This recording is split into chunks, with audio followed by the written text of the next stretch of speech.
Hello everyone. This is question number 4 of exercise 2.2 and question is ये equation दी हुई है, हमें सॉल्व करना है इसे। तो ये इक्वेशन है x minus 5 upon 3 is equal to x minus 3 upon 5। जब कभी भी आपके पास ऐसा सम आएगा कि ये पूरे के नीचे, ये देखो इसका पूरे का डिनोमिनेटर जो है वो 3 है और इस वाली पूरी टर्म्स का जो डिनोमिनेटर है वो भी, ये दोनों का डिनोमिनेटर 5 ही है।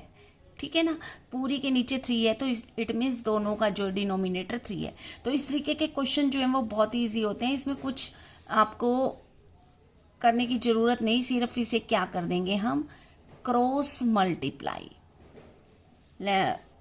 मीन्स कि 5 से x माइनस 5 को मल्टीप्लाई कर लेंगे और 3 से x माइनस 3 को मल्टीप्लाई कर देंगे। तो सबसे पहले हम लेफ्ट हैंड साइड वाला लिख लेते हैं।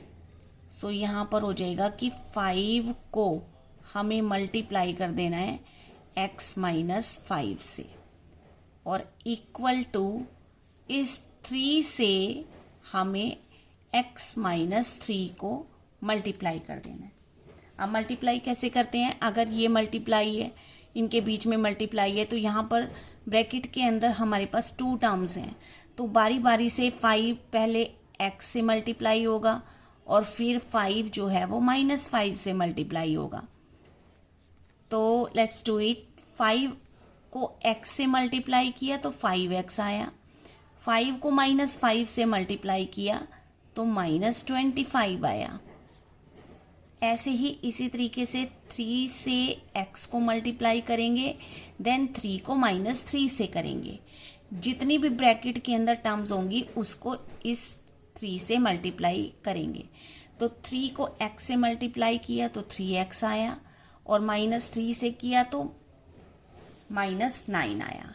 राइट, अब यहाँ पर जो क्वेश्चन है हमारा, ये पहले जैसे बन गया। अब हमारा इक्वेशन का कि वेरिएबल्स को हम एक साइड पे कर लेंगे और दूसरी टर्म्स को हम एक साइड पे कर लेंगे। सो सबसे पहले हम वेरिएबल को लेफ्ट हैंड साइड पे कर लेते हैं। सो यहाँ पर आया 5x, ऑलरेडी यही है। अब इधर इक्वल टू के राइट पे 3x है, तो जब ये प्लस का है यहाँ पर, तो जब हम इसे लेफ्ट में लेके आएंगे तो ये हो जाएगा माइनस 3x और इक्वल टू के बाद जो पहले नंबर है वही लिखेंगे, जो ट्रांसपोज करेंगे वो इसके बाद आएगा। अब ये माइनस 25 हमारा लेफ्ट पे है तो इसे राइट पे लेके आएंगे तो ये हो जाएगा plus 25। Again we will write plus minus, ये प्लस का साइन है, अगर इसके आगे कोई साइन नहीं है तो ये प्लस का है। तो प्लस माइनस हुए माइनस, 5 में से 3 गए 2x और साइन कौन सा आएगा, जो फिगर बड़ी है, तो प्लस की फिगर बड़ी है, प्लस का साइन हम लगाएं या ना लगाएं, करेक्ट। तो इक्वल टू माइनस के 9 है, प्लस के 25 है, यानी कि प्लस के 25 है और माइनस के 9 है। तो प्लस माइनस हुए माइनस, माइनस कर देते हैं इसे। 15, यहाँ पे 15 बना, ये 1, 15 में से 9 गए, कितना आएगा, 6 आ जाएगा। ठीक है, और ये 1 का 1, तो 16 आ गया। अब हम निकाल देंगे x की वैल्यू। तो 2x जो है वो मल्टीप्लाई में है, तो x को इधर ही रखेंगे। अब ये 2 यहाँ पर मल्टीप्लाई में है, यहाँ पर आके क्या आ जाएगा, डिवाइड में आ जाएगा ये। तो 2 8 जा 16। सो x की वैल्यू यहाँ पर हमारे पास कितनी आ गई, 8 आ गई। ठीक है, तो इस इक्वेशन का जो आंसर है वो आपका 8 है। अब आते हैं क्वेश्चन नंबर 5 पे। सो क्वेश्चन नंबर 5 है हमारा कि 3t minus 2 upon 4 minus 2t plus 3 upon 3 is equal to 2 3 minus t। इस क्वेश्चन को जरा ध्यान से देखेंगे और इसके स्टेप्स को भी अच्छी तरीके से फॉलो करेंगे। तो अब ये 3t माइनस 2 अपॉन 4 का मतलब है कि ये जो डिनोमिनेटर 4 है ये 3t के लिए भी है और ये माइनस 2 के लिए भी है। और यहाँ पर अगर हम ये ध्यान दें कि ये माइनस 2t+3 है। तो ये गलती मत करना कि ये जो माइनस है सिर्फ 2t के लिए है, ये गलत हो जाएगा। ये माइनस है क्योंकि ये पूरी टर्म है 2t+3, दैट मीन्स ये ऐसे है ये टर्म। तो दैट मीन्स ये जो माइनस का साइन है ये इन दोनों के लिए है, 2t के लिए भी है और +3 के लिए भी है।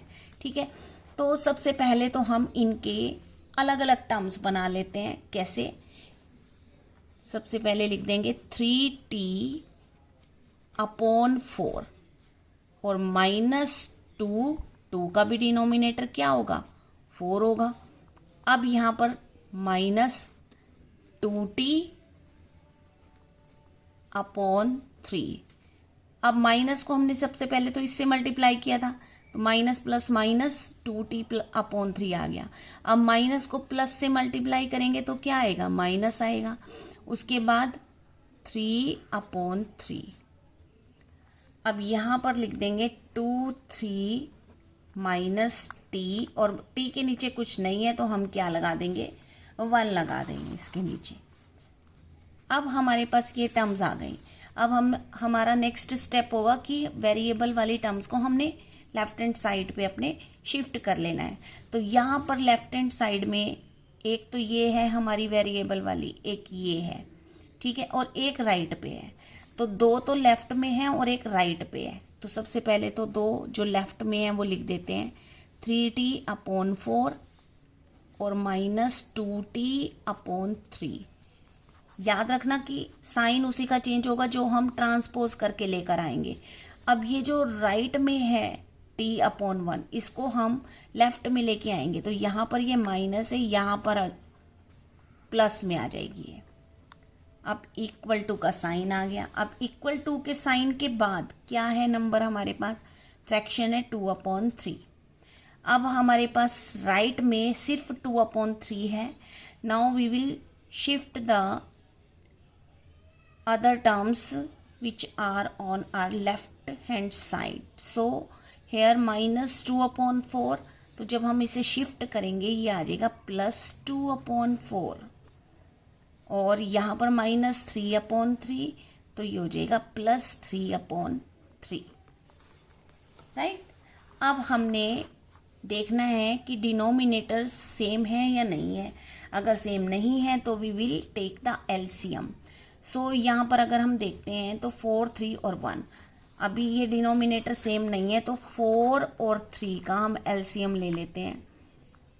2 2 ज़ा 4, 2 1 ज़ा 2 और 3 1 ज़ा 3, तो 2 2 ज़ा 4, 3 ज़ा 12 एलसीएम आ गया हमारे पास।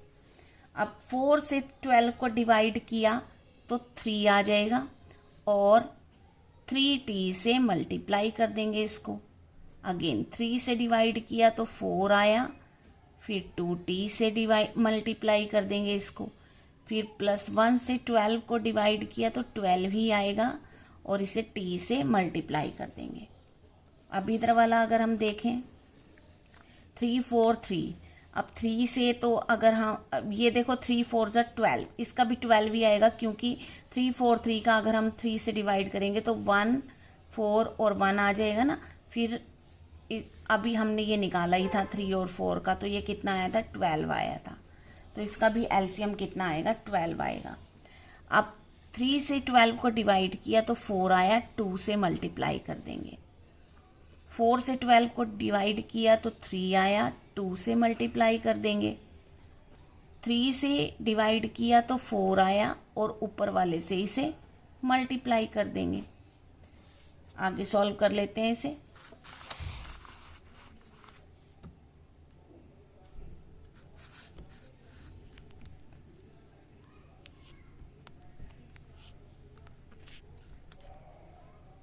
आगे इसको अगर हम सॉल्व करते हैं तो क्या होगा हमारे पास?